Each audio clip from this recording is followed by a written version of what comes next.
স্বাগতম সবাইকে আমার হোমিওপ্যাথি শিক্ষা সংক্রান্ত এই হোমিও স্পিক্স চ্যানেলে। আমরা হোমিওপ্যাথি সম্পর্কে ভালো করে জানতে হলে হোমিওপ্যাথির নিয়ম নীতি, Organon, materia medica, practice of medicine, anatomy, physiology, pathology ইত্যাদি বিষয়ে সম্যক ধারণা থাকতে হবে। আমাদের হোমিওপ্যাথি সম্পর্কে ভালো করে বোঝার জন্য আমাদের ডাক্তার স্যামুয়েল হ্যানিম্যান সাহেব তিনি পরীক্ষা নিরীক্ষা পর্যবেক্ষণ করে দাঁড় করে গেছেন অর্গানন নামক একটা বই। অর্গাননটা খুব ভালো করে বুঝতে হবে। অর্গাননের 290টি সূত্র আছে। এই 290টি সূত্রে সুন্দর করে বুঝিয়ে গেছেন আমাদের এই হোমিওপ্যাথির উপর পরীক্ষা নিরীক্ষার তার জ্ঞান।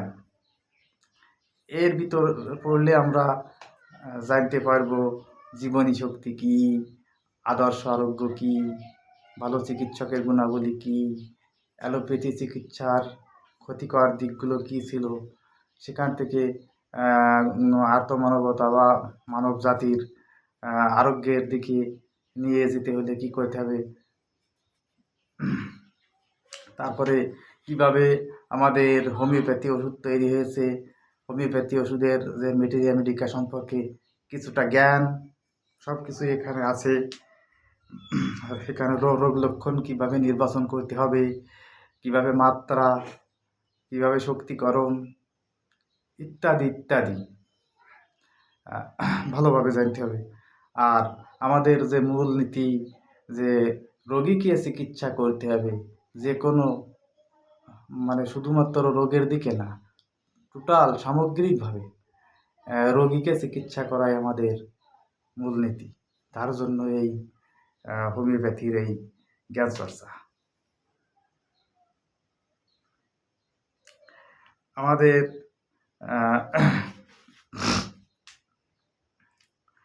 যে ঔষধ কীভাবে তৈরি হয়, কোথার থেকে তৈরি হয়, এর বিভিন্ন উৎস আছে। আমাদের ওষুধগুলো সাধারণত খনিজ, উদ্ভিজ্জ, প্রাণীজ, রোগের বীজ, 4-5 রকম পর্যায়ের থেকে উপাদান সংগ্রহ করে সুস্থ মানুষের শরীরে প্রয়োগ করে যে অসুস্থ লক্ষণ প্রকাশ পায়, পুনরায় এই ওষুধের শক্তিকরণ প্রক্রিয়ার ওষুধ সেবন করে ওই অসুস্থতা থেকে সুস্থতায় আনা হয়। ঠিক এইরকম করে প্রত্যেকটা ওষুধ প্রুভিং করা হয় সুস্থ মানুষের শরীরে। সুস্থ এই করে করে যে বইটা তৈরি করা হয়, এইটাকে বলা হয় হচ্ছে রেভাটরি না, ভুল বললাম, এটাকে বলা হয় হচ্ছে ম্যাটেরিয়া মেডিকা। ম্যাটেরিয়া মেডিকার প্রত্যেকটি ওষুধই পরীক্ষা নিরীক্ষা লব্ধ জ্ঞান।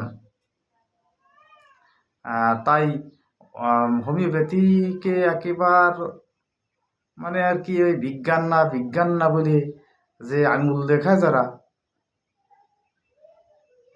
তারা জানে এই হোমিওপ্যাথি ওষুধ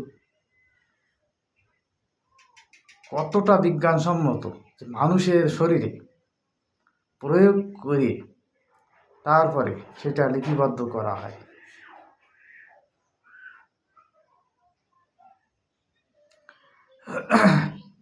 তা হ্যানিম্যান সাহেব প্রথমে চিঙ্কোনা বা চায়না নামক ওষুধটা আবিষ্কার করেছিলেন। এটা ছিল একটা উদ্ভিজ্জ ওষুধ, একটা গাছের ছাল। ক্রমে অসংখ্য গাছের ছালবাকল থেকে ওষুধ তৈরি, এক একটা গাছের থেকে এক একটা ওষুধ, তার যে বৈজ্ঞানিক নাম, সেই নামকরণ হিসেবে ওষুধের নামে চিহ্নিত করা আছে মেটেরিয়া মেডিকাতে, এবং ওষুধের ব্যাপক বর্ণনা দেওয়া আছে। এগুলো সম্পর্কে ভালো ধারণা নিতে হবে, ভালো অভিজ্ঞতা অর্জন করতে হবে, বারবার পাঠ করতে হবে, বারবার অধ্যয়ন করতে হবে। আমাদেরকে দার্শনিক ভাবাপন্ন থাকতে হবে, সূক্ষ্মাতি সূক্ষ্ম জ্ঞানে থাকতে হবে, রোগী পর্যবেক্ষণ করা ভালো বুঝতে হবে।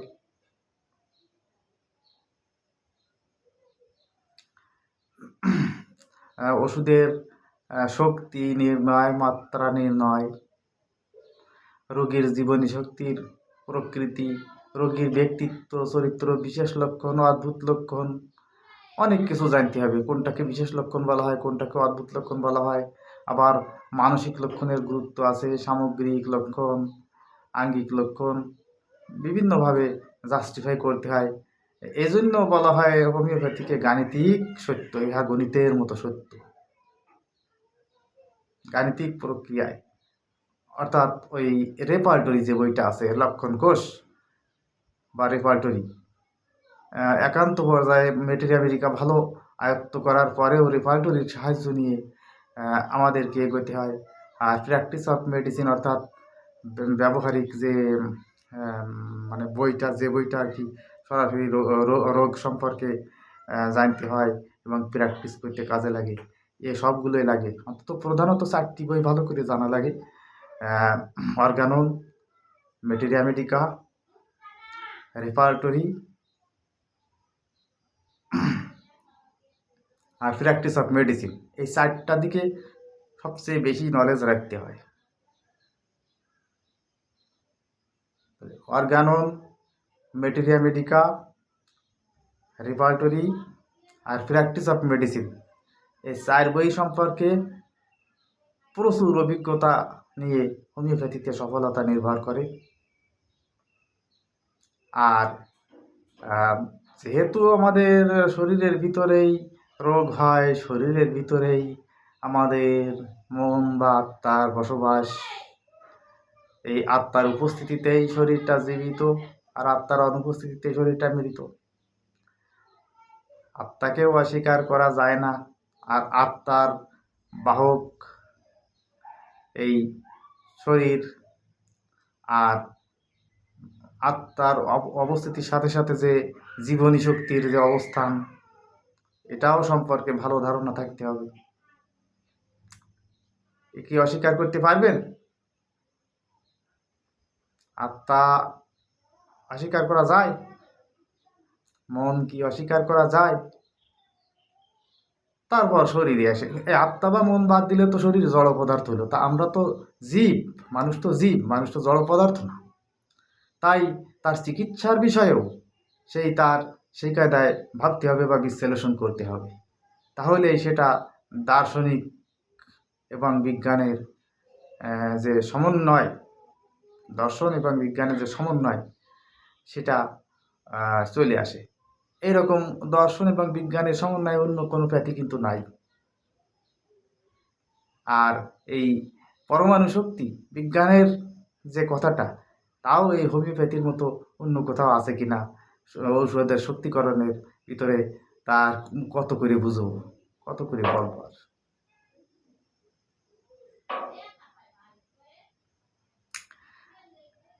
এখন আমাদের এই আমাদের এই হোমিওপ্যাথি ওষুধের উদ্ভিজ্জর পরে এবার আমরা একটু আসি প্রাণীজ, মানে প্রাণী জগতের ওষুধ। যেমন কুকুরের দুধ, তা থেকে ওষুধ তৈরি আছে।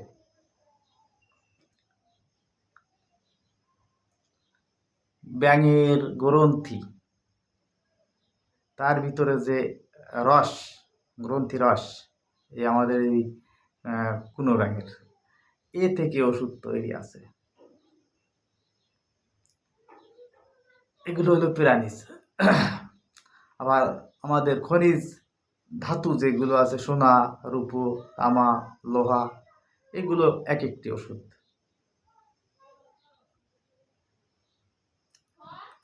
আর রোগ বীজ বলা হয়েছে। আমাদের হোমিওপ্যাথিতে মায়াজাম বা রোগ বীজ সম্পর্কে ভালো করে জানতে হয়। এই রোগ বীজগুলো সাথে রোগ বীজগুলোর যে বিষ বা যে পয়জন যেটা বলা হয়, বা ওই যে জীবাণু, যেমন গনোরিয়া রোগের রোগীর দেহের ওই ভিতরে যে গনোকক্কাস নামক যে জীবাণু থাকে, ওই জীবাণু সংগ্রহ করে ওই জীবাণুকে ভাঙন প্রক্রিয়ায় হোমিওপ্যাথি ওষুধ তৈরি করা হয়। এগুলো আবার নোসট বা রোগ বীজ থেকে তৈরি ওষুধ। এরকম আলাদা আলাদা উৎস অনুযায়ী আলাদা আলাদা ক্যাটাগরির ওষুধ আছে, তার বিশেষত্ব আছে, সেগুলো সম্পর্কে জানতে হবে সুন্দর করে।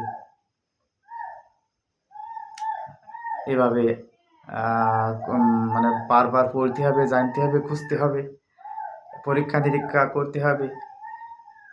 এমনি করেই ক্রমে ক্রমে সফল হোমিওপ্যাথ ডাক্তারে পরিণত হওয়া যাবে।